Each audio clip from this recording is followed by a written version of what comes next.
hari ini.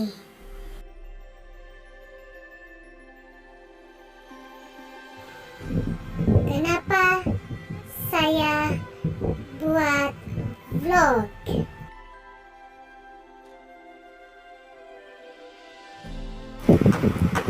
Dengarkan kisah ini.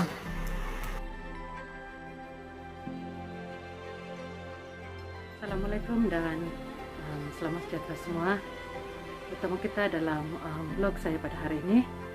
Dan sebelum itu, jangan lupa untuk like, share dan subscribe channel saya. Dan jangan lupa untuk tekan simbol lonceng agar rekan-rekan di sana tidak akan ketinggalan info yang akan saya update dari semasa ke semasa. Oke, hai rekan-rekan semua di luar sana. Sebenarnya tujuan saya buat vlog ini adalah untuk menceritakan pengalaman, kisah suka duka saya bergelar pesakit anxiety disorder.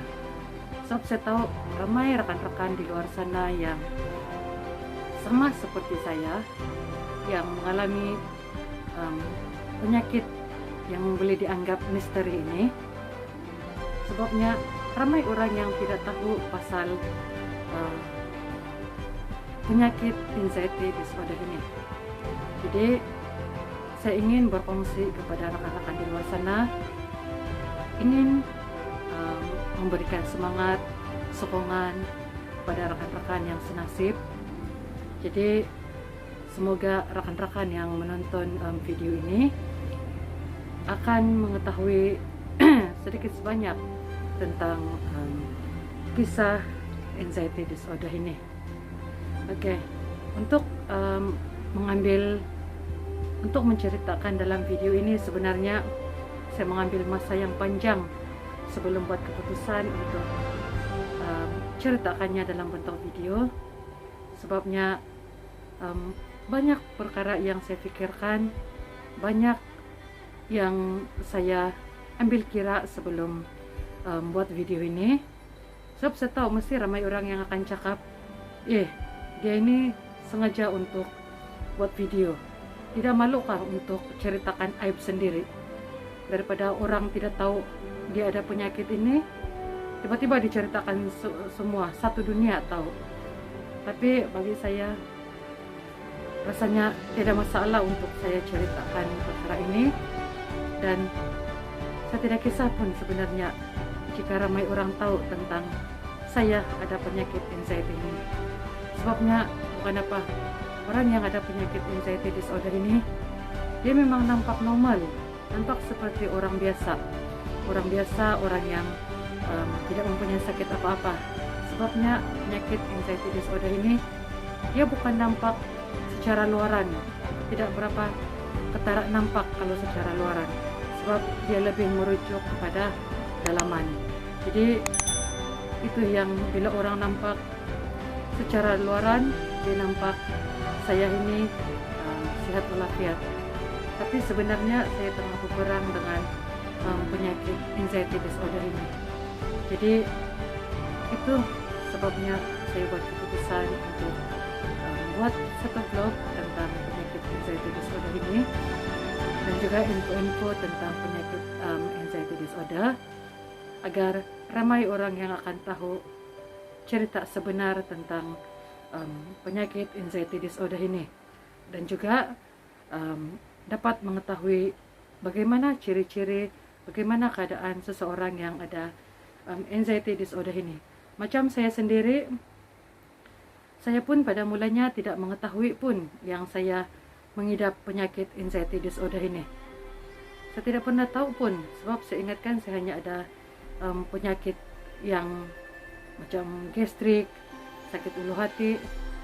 Jadi saya tidak pernah menjangkakan yang saya pun akan mengidap penyakit yang selama ini saya tidak pernah tahu. Jadi bukan mudah sebenarnya untuk menjadi pesakit anxiety disorder ini.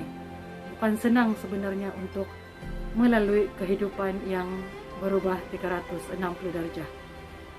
Jadi diharapkan agar rekan-rekan di luar sana yang senasib dengan saya itu sama-sama kita kuat, sama-sama kita berusaha untuk sembuh dari penyakit ini.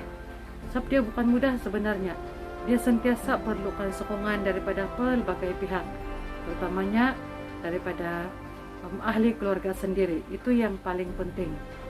Mesti ada sokongan, kalau tidak memang sangat-sangat susah untuk sembuh. Sebab saya sudah rasakan sendiri, kalau semakin dipendam penyakit ini memang sangat-sangat susah. Kita perlukan rekan untuk bercerita, kita perlukan seseorang untuk berkongsi segala apa yang dirasai. Tapi kena cari orang yang betul-betul memahami kita. Sebabnya jika salah orang, ya kita salah menceritakan kepada orang lain dan orang itu langsung tidak paham, malah dia memberikan kata-kata yang negatif, itu lagi menyakitkan hati. Jadi bila kita hendak bercerita tentang penyakit kita ini, carilah orang yang boleh memahami. Sebab di luar sana tidak semua orang memahami apa yang kita rasa. Apatah lagi kalau mereka tidak pernah melalui situasi seperti ini. Macam saya, waktu mula-mula terkena penyakit ini, saya pernah menceritakan kepada orang lain. Sebab orang bertanya, kenapa saya ini berubah, sudah tidak macam dulu. Kenapa sudah sukar untuk duduk lepak-lepak, bercerita dalam jangka masa yang lama. Ramai yang tanya, jadi bila saya ceritakan apa yang saya lalui, diorang tengok saya terkebil-kebil macam tu. Diorang cakap, biar betul kau ni, kau main-main saja, bergurau, tidak boleh bergurau tau. Itu kata-kata yang selalu diorang katakan pada saya bila saya ceritakan apa perkara yang saya lalui. Itu okey lagi. Sampai satu tahap ada yang cakap saya ini pura-pura sakit, pura-pura tidak sihat, sebab mau mengelak daripada sebarang kerja. Padahal mereka tidak tahu yang saya ini sedang berusaha sekuatnya untuk menghadapi penyakit yang sedang saya lalui. Bukan mudah sebenarnya. Jadi lama-lama saya jadi lali dengan apa yang orang cakap. Saya buat tidak tahu sahaja. Dan itu sedikit sebanyak boleh membantu saya untuk mengatasi segala perkara yang berkaitan dengan anxiety disorder. Jadi itu sedikit sebanyak tentang kenapa saya buat video ini. Jadi saya akan update dari semasa ke semasa. Saya akan ceritakan bagaimana permulaan saya mendapat penyakit ini, lepas tu apa yang saya lalui, apa yang saya buat untuk mengobati penyakit anxiety disorder.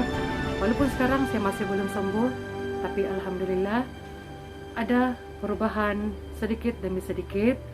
Jadi itu pun sudah cukup menggembirakan buat saya. Jadi saya harapkan agar rekan-rekan di luar sana pun boleh jadi seperti saya yang mengalami perubahan positif dari semasa ke semasa. Jadi itu sahaja untuk hari ini. Kita akan berjumpa lagi dalam video yang akan datang. Tapi sebelum itu, jangan lupa untuk like, share, dan subscribe video ini. Jangan lupa tekan tombol lonceng agar rekan-rekan di sana akan dapat info dari semasa ke semasa berkaitan dengan video terbaru saya dalam vlog ini. Oke, jumpa lagi dalam video yang akan datang. Bye. Assalamualaikum.